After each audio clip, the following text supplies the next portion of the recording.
말씀 앞에서 경외함으로 주께 홀로 섭니다. 생명의 말씀 읽고 순종해. 오늘도 우리에게 생명을 주시는 그 주님께 이 심령을 맡겨드리며 또 우리 목마름을 주께 고백하며 주님, 오늘도 주님만으로 가득 채워지는 귀한 예배의 시간이 되기 원합니다. 소망하는 마음으로 함께 찬양하시며 나아가시겠습니다.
주님께서 오늘도 우리 삶 가운데 우리 만족이 되시며 우리 전부가 될 줄 믿습니다.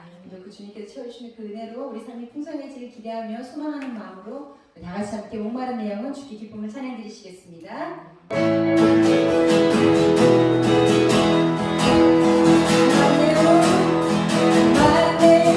주가 이겨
존 웨슬리는 요한복음 3장 7절 말씀을 본문으로 거듭남이라고 하는 설교를 1740년에 처음 설교한 다음에 60번이 넘게 이 설교를 했습니다.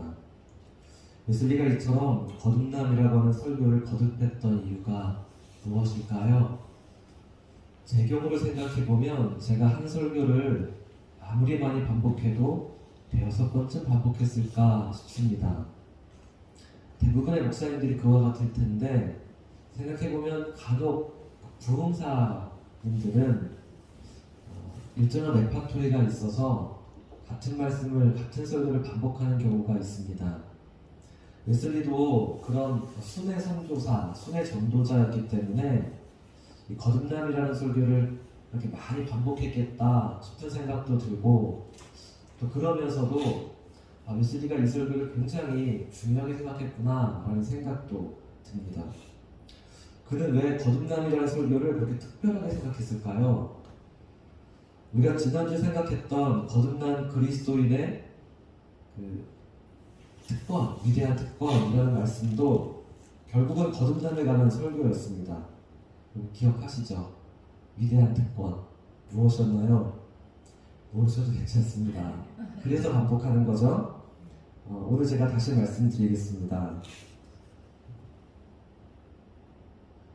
오늘 거듭남이라고 하는 이 웨슬리의 설교를 함께 살피려고 하는데 이 말씀을 잘 이해하려면 칭의에 대해서 먼저 잘 알아야 할 것 같습니다.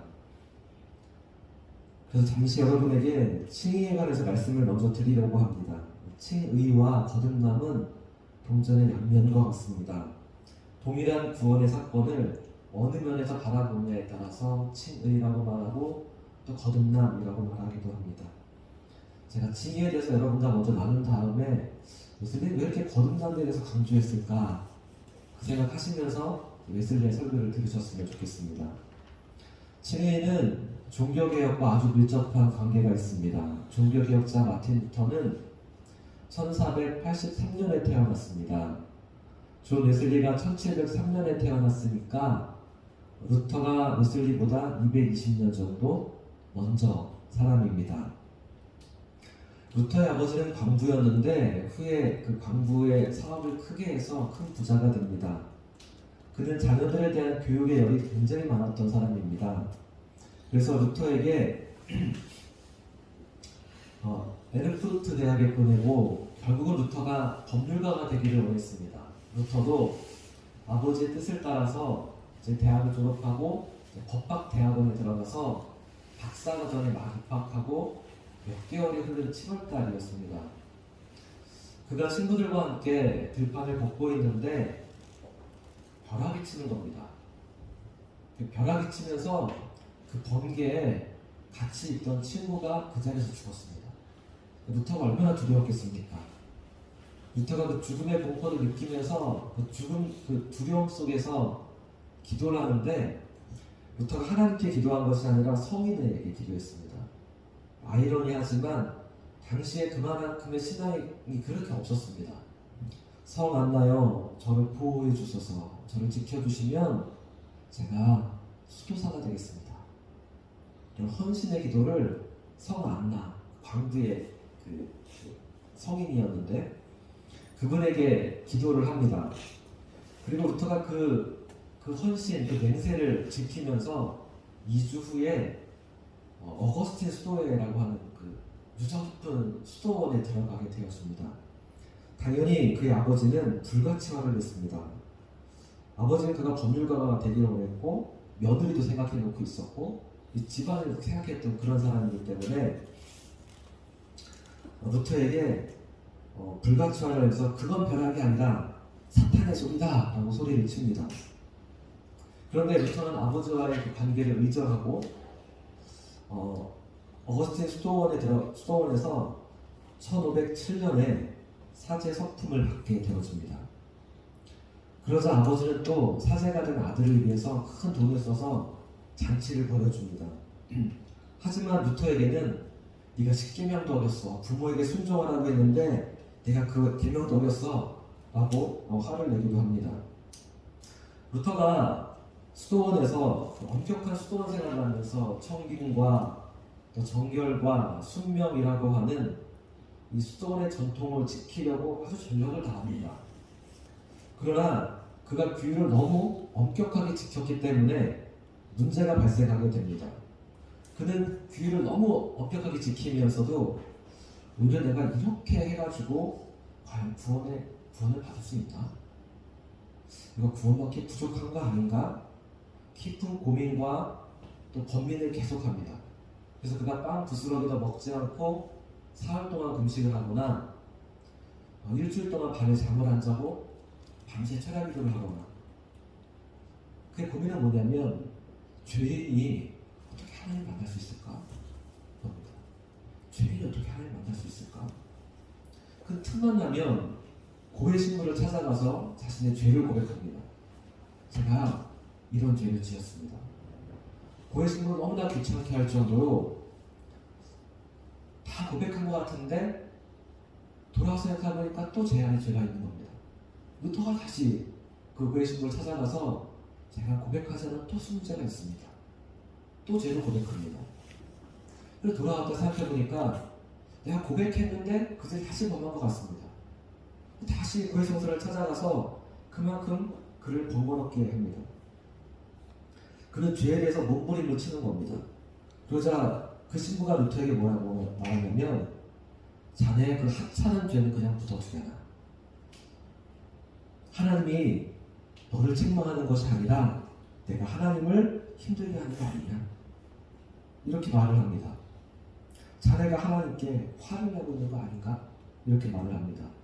이 죄책감이 휩싸이는 루터에게 그러면서 옛 교부들의 책을 내가 읽었으면 좋겠다 라고 말하면서 위대한 성인이죠. 어거스틴의 책들을 권해주기 시작합니다. 그러니까 어거스틴의 책을 읽게 되고 또 성경을 깊이 연구하게 됩니다. 바울의 서신서를 다시 묵상하게 되고 다시 연구하면서 드디어 구원이 무엇인지 그 은혜를 깨닫게 되었습니다.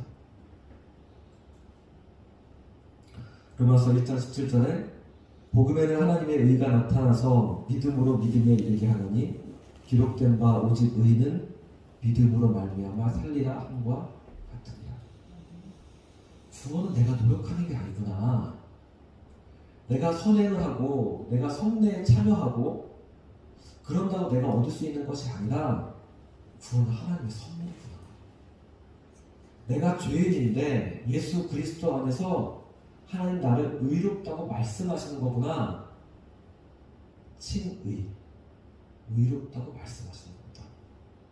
우리가 죄인인데 오직 믿음으로, 행위가 아니라 오직 은혜로 값없이 구원하시는 겁니다.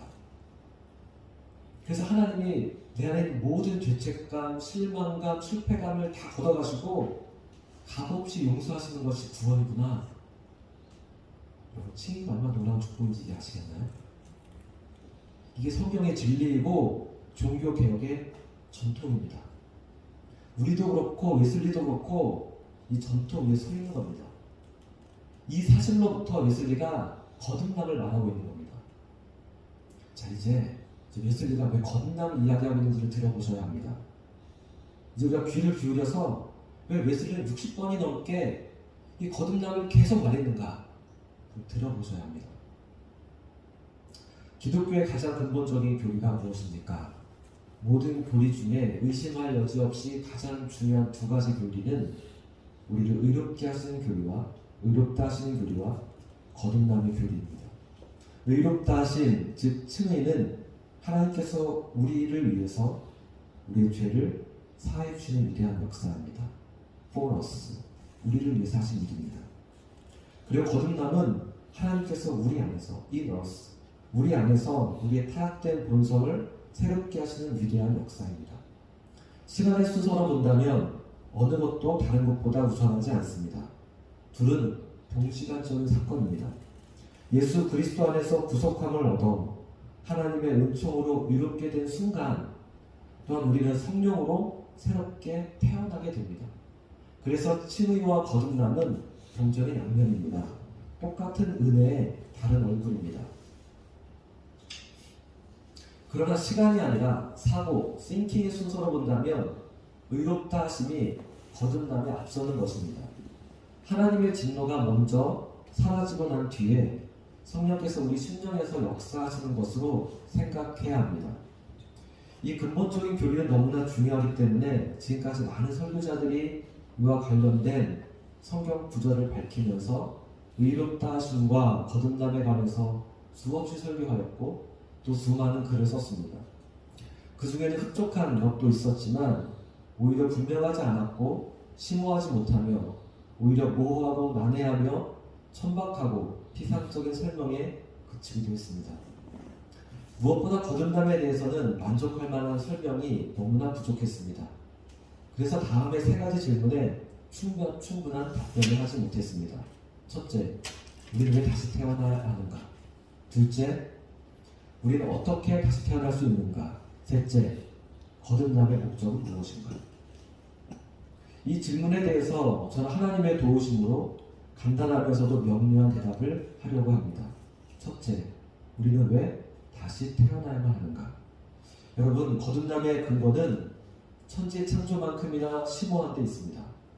하나님께서 말씀하시기를 우리의 형상을 따라 우리의 모양대로 우리가 사람을 만들자라고 하셨습니다. 하나님은 인간을 하나님의 영원한 모습을 따라, 즉 자연적인 형상뿐만 아니라 지성과 감성과 영성을 가진 존재로서 창조하시고 만물을 다스리게 하셨습니다. 그것은 사도 바울의 말과 같이 하나님을 따라 의와 진리의 거룩함으로 지으심을 받은 모습이었습니다. 그리고 하나님을 사랑하시다라고 하신 말씀처럼 인간은 하나님을 닮아서 사랑으로 충만했습니다. 인간의 본성과 사고, 언어와 행동은 사랑의 유일한 원리였습니다. 또한 하나님은 의로우시며 진리가 충만하듯이 인간은 흠없이 순수한 존재였습니다. 그래서 하나님 보시기에 참 좋았다, 신이 좋았다 라고 하셨습니다. 그러나 인간이 불변의 존재는 아니었습니다. 시험과 유혹을 이길 수 있었지만 자유의지를 가졌기 때문에 타락할 수 있었습니다. 그것을 하나님은 아담에게 엄숙하게 경고하셨습니다. 그러나 아담과 하와는 그 경고를 듣지 않았고 하나님 먹지 말라 금하신 선악과의 열매를 따먹었습니다. 그것은 하나님의 통치에 대한 거부였습니다. 창조주 하나님의 뜻이 아니라 인간은 자기의 뜻대로 살아가야 한다라는 주장이었습니다. 앞서 하나님은 내가 그 열매를 먹으면 반드시 죽으리라 말씀하셨고 그 말씀은 파기될 수 없었습니다. 그래서 인간은 하나님의 생명을 상실하게 되었습니다.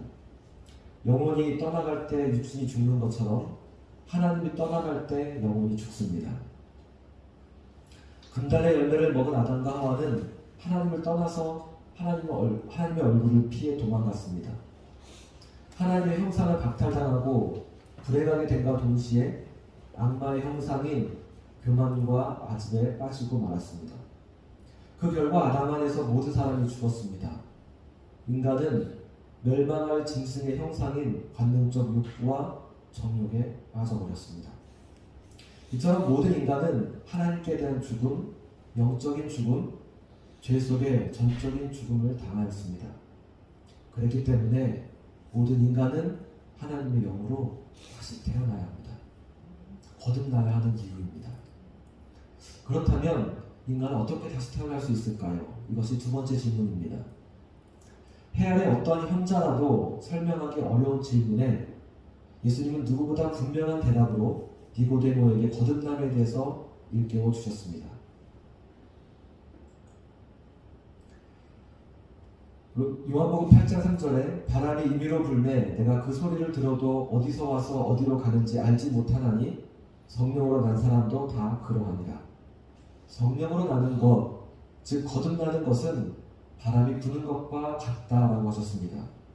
우리가 바람의 소리를 듣고 바람이 부는 것을 느끼지만 그것이 어디로부터 와서 어디로 가는지 알지 못하듯이 한 영혼 속에 성령께서 하시는 일도 설명하기가 어렵습니다.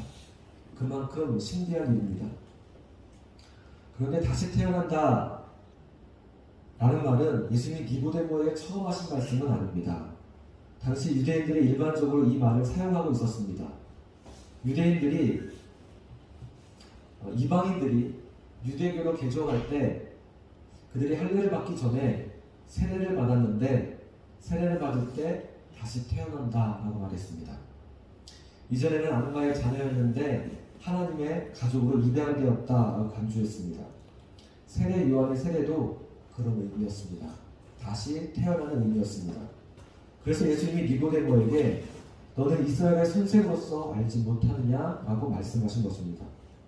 하지만 니고데모는 다시 태어난다는 뜻을 다시 어머니의 뱃속에 들어갔다 다시 나와야 한다라고 이해했습니다. 그러나 예수님은 거듭남이란 위로부터 나는 것이고 하늘로부터 나는 것이고 성령으로부터 태어나는 것이다 말씀하셨습니다. 니고데모의 표현처럼 성령으로 태어나는 것은 갓난아이가 태어나는 것과 비슷합니다. 아기가 태어나기 전에 눈과 귀가 있어도 어머니의 뱃속에서는 불완전하게 감각할 수밖에 없습니다. 그러나 출생한 뒤에 그를 둘러싼 수많은 빛과 다양한 모습을 볼 수 있는 것처럼 귀가 열려 계속적으로 들려오는 수많은 소리를 듣는 것처럼 다른 감각들이 깨어나는 것처럼 성령으로 태어나는 것도 그와 같습니다. 한 인간이 하나님으로부터 태어나기 전에는 영적인 의미에서 그의 눈이 있지만 눈은 보지 못합니다. 귀는 있으나 하늘의 소리를 듣지 못합니다. 영적인 모든 감각을 느끼지 못하고 하나님을 깨닫지 못하고 알지 못합니다. 그래서 하나님과 교제할 수 없습니다. 그러나 하나님으로부터 태어나자마자 바울의 말과 같이 이해의 문이 열립니다. 태초에 빛이 있으라 말씀하신 그 하나님께서 우리 마음에 빛을 비추실 때에 예수 그리스도 얼굴에 나타난 그 영광을 우리가 드디어 바라볼 수 있게 되었습니다. 귀가 열립니다. 기뻐하라 너희 죄가 다 용서받았다라고 말씀하시는 주님의 음성을 들을 수 있습니다. 하나님의 영의 역사를 이 마음으로 지각하게 되었습니다. 모든 이해를 넘어서 평안을 깨닫게 되어지고 말할 수 없는 영광으로 가득한 기쁨을 느끼게 되었습니다. 이처럼 거듭남은 하나님께서 우리를 생명으로 이끄실 때 하나님께서 우리 영혼 안에서 역사하는 위대한 변화입니다. 죄로 인해 죽었던 우리를 생명으로 다시 일으키시는 것입니다. 예수 그리스도 안에서 새로운 피조물이 되었을 때 전능하신 하나님의 영이 부어집니다. 하나님의 형상으로 새로워짐으로 의와 거룩한 사랑으로 충만해지고 그런 변화가 바로 거룩함입니다. 그렇다면 우리는 왜 다시 태어나야만 할까요? 이 세 번째 질문은 쉽게 대답할 수 있습니다. 그것은 우리의 성결을 위해서 필요한 일입니다. 단지 종교적인 활동을 하려는 것이 아닙니다. 거룩함은 우리의 마음에 새겨진 하나님의 비전입니다. 예수 그리스도 안에 있는 온전한 마음을 갖는 것입니다. 어떤 사람들은 사람은 죽을 때까지 죄를 지을 수밖에 없다고 말합니다. 그 말이 맞나요? 천국에 나 가서야 하나님과 함께 살 것이다라고 말합니다. 그러나 그것은 죄에 대한 핑계에 불과합니다. 인간의 마음이 그렇게 거짓된 것입니다. 그들은 자신을 멸망으로 인도하지 않는 넓은 길을 발견했다라고 믿습니다. 그러나 그런 넓은 길은 없습니다. 그런데도 인간은 죄 지을 수밖에 없지만 회개할 수 있으니까 구원의 확신을 가져야 한다고 말합니다. 우리가 계속 교회에 출석한다면 예배에 참여한다면 천국에 못 갈 염려가 없다라고 말합니다. 게다가 세상 사람들과 똑같이 행동하지 말아야 할 이유가 무엇인가 라고 확신을 가지고 묻습니다. 그러나 불경한 사람들과 똑같이 행동해 보십시오. 그러면 지옥의 가장 밑바닥에 떨어질 것입니다. 그제서야 비로소 거룩함이 필요했다는 것을 알게 될 것입니다. 그러나 지옥에서 거듭남을 깨닫는다면 그것이 무슨 소용이겠습니까? 하나님께서 저와 여러분에게 지금 깨닫게 해주시기를 원합니다. 거듭남의 목적은 천국만이 아니라 이 땅에서 행복하기 위한 것입니다. 왜냐하면 거룩하지 않으면 이 세상에서도 결코 행복할 수 없기 때문입니다. 어느 시인은 이렇게 말했습니다. 사악한 사람은 행복할 수 없다. 그 이유는 분명합니다. 불의한 성품은 불안정한 성품이기 때문에 그렇습니다. 악과 미움과 질투와 복수심 이런 것들의 마음에 있으면 그 사람의 마음은 현재 지옥입니다. 욕망은 마음을 찌르며 마음을 병들게 합니다. 교만과 이기심과 우상숭배 이런 것들이 커지면 그것에 비례해서 불행도 커집니다. 영혼 속에 죄가 지배하는 한 결코 행복이 그곳에 있을 수 없습니다.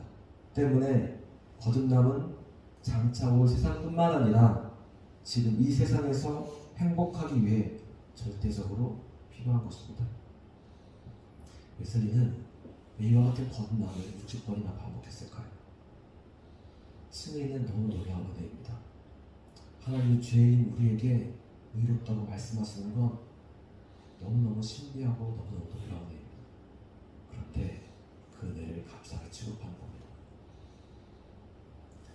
한국 교회가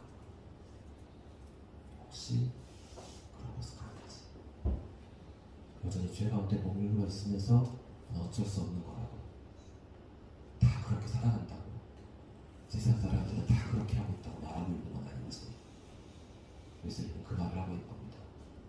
정말 거듭나는가? 같이 기도하시겠습니다. 말씀 앞에서 경외함으로 주께 홀로 섭니다.